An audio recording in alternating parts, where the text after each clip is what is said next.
High viewers, Vijay కుంబర్ అని ఒక RTI కార్యకర్త యూపీఎస్సీ పరీక్షలకు సంబంధించి అందులో అభ్యర్థుల ఎంపికకు సంబంధించి అసలు ఏం జరుగుతుంది అన్నది ఈరోజు దేశానికి తెలిసేలా చేశాడు. పూజా కేత్కర్ అని చెప్పేసి మహారాష్ట్ర నుంచి అడ్మినిస్ట్రేషన్ వింగ్లో సీనియర్ ఆఫీసర్గా చేసి రిటైర్ అయినటువంటి దిలీప్ కేత్కర్ యొక్క కూతురు. ఈమె వైద్యురాలు. 2022లో యూపీఎస్సీ ఎగ్జామ్ సంబంధించి అటెండ్ అయ్యింది. అప్పుడు అప్లికేషన్లో ఏమేమి మెన్షన్ చేసిందంటే తను ఓబీసీ అని, వాళ్ళ నాన్న యొక్క వార్షిక ఆదాయం 8 లక్షలేనని, అండ్ తనకు వచ్చేసి ఈ మల్టిపుల్ డిజేబిలిటీస్ అంటే దృష్టి లోపం అన్నట్టు, తర్వాత ఇంటర్లాంగ్ ఏవో కొన్ని సమస్యలు అన్నట్టు. మనకున్న సమాచారం ఏంటంటే కొన్ని సైకలాజికల్ ఇష్యూస్తో తను ఇబ్బంది పడుతుంది అన్నట్టుగా అందులో మెన్షన్ చేసుకొచ్చారు. ఈవెన్ యూపీఎస్సీ ఎగ్జామ్ రాసేటప్పుడు కూడా తనకంటూ కొన్ని ప్రత్యేక వసతులు ఉండేలా కూడా చూసుకున్నారు. సరే, ఇంటర్వ్యూకి సంబంధించినప్పుడు ఆమె కొన్ని సర్టిఫికేట్లు సబ్మిట్ చేసింది కదా, తనకు ఉన్నటువంటి డిజేబిలిటీస్ ఏంటి, ఓబీ సర్టిఫికేట్లు లైక్ ఇవన్నీ. సరే, అన్నీ అయిన తర్వాత 821 841 ర్యాంక్ వచ్చింది. ఓబీసీ కేటగిరీ ఆ ర్యాంకు. అండ్ ఈమె వచ్చేసి ఏంటి, దివ్యాంగుల కేటగిరీలో కొట్టింది సీటు. అది కూడా ఏంటిది, ఐఏఎస్. 800 పైన అంటే అసలు ఐఏఎస్ అంటే ఇంపాసిబుల్. అసలు నువ్వు ఎస్సీ అయినా, ఎస్టీ అయినా, ఓబీసీ అయినా, ఓసీ అయినా ఏదైనా తీసుకో, ఐఏఎస్ రావాలంటే హార్డ్లీ ఎవ్రీ ఇయర్ కూడా యూపీఎస్సీ సంబంధించినటువంటి పోస్టులు ఏవైతే ఇస్తారో సివిల్ సంబంధించి ఐఏఎస్లు మహా ఉంటే మ్యాక్సిమం అంటే 50 లోపే ఉంటాయి, మహా అంటే 100 లోపు, ఇంక అంతే. మ్యాక్సిమం అంటే 100 లోపు అంతే, అంతమించి ఉండవు. దెన్ నీకు ర్యాంక్ అన్నప్పుడు 200 లోపు వస్తే కాదు కూడదురా బాబు అంటే 400 లోపు వస్తే ఇక నీకు రావాలి. 800 పైన ర్యాంకు ఐఏఎస్ ఎలా, దివ్యాంగుల కేటగిరీలో కొట్టింది.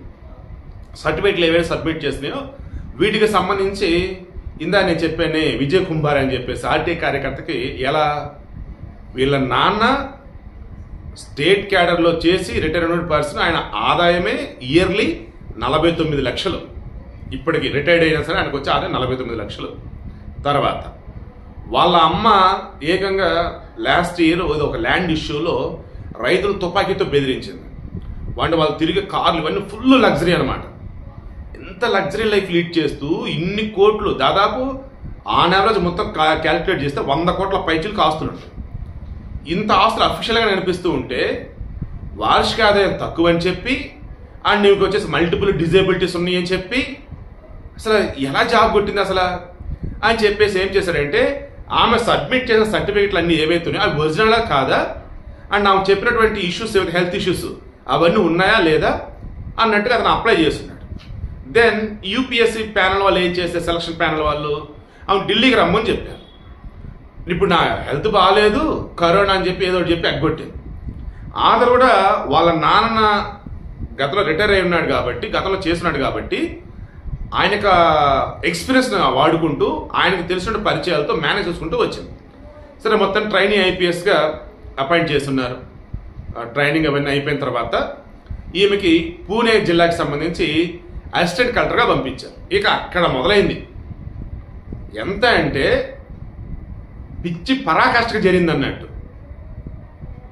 మరి వాడు యూస్తారో నాకు తెలియట్లేదు. రంది అంటారు చూసారా, అంత రంది ఏంటారా అంటారు. మోజు వ్యామోహం అన్న వేళ అనుకోవచ్చు. మహారాష్ట్ర గవర్నమెంట్కి సంబంధించేసి నెంబర్ ప్లేటు అండ్ విఐపికి సంబంధించిన ట్రీట్మెంట్ ఏదైతే చేస్తారో లైక్ ఆవేలో పైన వచ్చే బుగ్గ కార్లు, ఆడి కార్లు, మళ్ళీ ఈ కారు మీద దేవుడా 27,000 రూపాయలు చలాన్లు ఉన్నాయి. దాదాపు 10ల సంఖ్యలో ఈమె రూల్స్ వైలేషన్ చేసింది. అడ్డదిడ్డంగా ట్రాఫిక్ వైలేషన్ పాల్పడినటువంటి కారు అండ్ దానికి విఐపి ట్రీట్మెంట్ అన్నట్టు రకరకాల హడావుళ్ళు. అండ్ పూణేకి సంబంధించి ఎడిషనల్ కలెక్టర్ లేనప్పుడు ఆయన ఛాంబర్లోకి వెళ్ళి అక్కడ ఉన్న ఫర్నిచర్ తొలగించేసి ఈ నేమ్ బోర్డు పెట్టుకొని ఇలా. తర్వాత పూణే జిల్లా కలెక్టర్ ఎవరైతే ఉన్నారో ఆయనకి వాట్సాప్లో మెసేజ్లు, నాకు అది కావాలి, నాకు ఇది కావాలి, సెపరేట్, నాకు ఆ రూమ్ ఈ రూమ్. అసలు ఎలా అంటే ఒక ట్రైనింగ్ ఐఏఎస్ ఆఫీసర్ అన్నప్పుడు ఒక ప్రోటోకాల్ ఫాలో అవ్వాల్సి ఉంటుంది. అండ్ వీళ్ళకి ఏవైతే కల్పిస్తారో అంతకుమించి ఎక్కువ అడగకూడదు. బేసిక్ కమ్యూనిటీస్ లేకపోతే అడగవచ్చు, అంటే అంతకుమించి ఇది చేయకూడదు. దట్టు ఒక ఐఏఎస్ ఆఫీసర్కి, జిల్లా కలెక్టర్కి అఫీషియల్ వేలో ఉన్నప్పుడు ఇలా వాట్సాప్ మెసేజ్లు అవన్నీ నాకు అవి కాదు ఇవి కాదు అసలు అట్ట అడగకూడదు.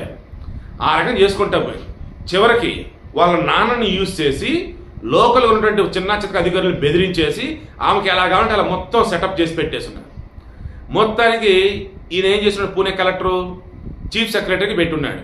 ఏంటండి అసలు ఆమె ట్రైనింగ్ కలెక్టర్ లేదన్నప్పుడు నా పై ఆఫీసరా ఏంది అసలు హడావుడిని చెప్పి మొత్తం ఈయన చేసిన మెసేజ్లు అవన్నీ కూడా పెట్టాడు. ఇంకా ఆయన ఇట్లా కాదే తెలియదు విటరా అని చెప్పేసి వాసిం జిల్లాకి పంపించేసి అక్కడ అసిస్టెంట్ కలెక్టర్గా అపాయింట్ చేస్తున్నారు. ఈలోపు ఈ ఆర్టీఐ కార్యకర్త ఏవైతే అప్లై చేసి దానికి సంబంధించి మెడికల్ సర్టిఫికేట్లు ఇవి పెట్టినవి డూప్లికేట్ అని తేలుతుంది ఒకటి, ఇవి దృష్టిలోపు ఉంది, ఇంకొన్ని సైకిల్స్కి ఇష్యూస్ ఉన్నాయి అంటున్నారు అవన్నీ అబద్ధం తేలుతుంది ఒకటి. అండ్ వీళ్ళ నాన్న వచ్చేసేమో ఏమంటారు 49 లక్షలు వార్షిక ఆదాయం ఉంటే 8 లక్షల లోపే అని చెప్పేసి నాన్ క్రిమిలేర్ అని చెప్పేసి బిల్డప్ కొట్టి ఓబీసీ కోటాలో ఇది ఇక్కడ జాబ్ కొట్టింది. ఇలా చూసుకుంటూ ఉంటే ఎటు నుంచి ఎటు చూసినా సరే ఈమె ఇక్కడ అసలు క్వాలిఫై అవ్వడానికి ఆస్కారమే లేదు. సో రకంగా నాట్ ఎలిజిబుల్ అంటారు చూశారు, ఆ రకంగా చేసి ఏ క్షణమైనా తొలగించవచ్చు అని మనకు తెలుస్తూ ఉంది. సో ఫైనల్ ఇప్పుడు నేను చెప్పేది సింపుల్గా, మొన్న నీట్ ఎగ్జామ్కి సంబంధించి ఇప్పటికీ దేశం అంతా కూడా మాట్లాడుకుంటూ ఉన్నారు. ఎంత పకడ్బందీ చర్యలు తీసుకున్నా ఆ గోత్రాలో కానీ బీహార్లో కానీ మాల్ ప్రాక్టీస్ అది ఎలా జరిగింది.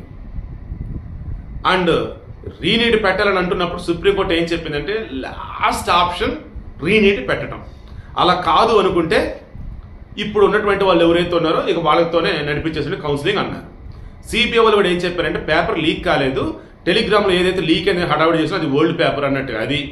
అండ్ నీట్కి సంబంధించి మాల్ ప్రాక్టీస్ జరిగింది అది కూడా 2 సెంటర్లో తప్ప మిగతా చోట్ల కదండి అది.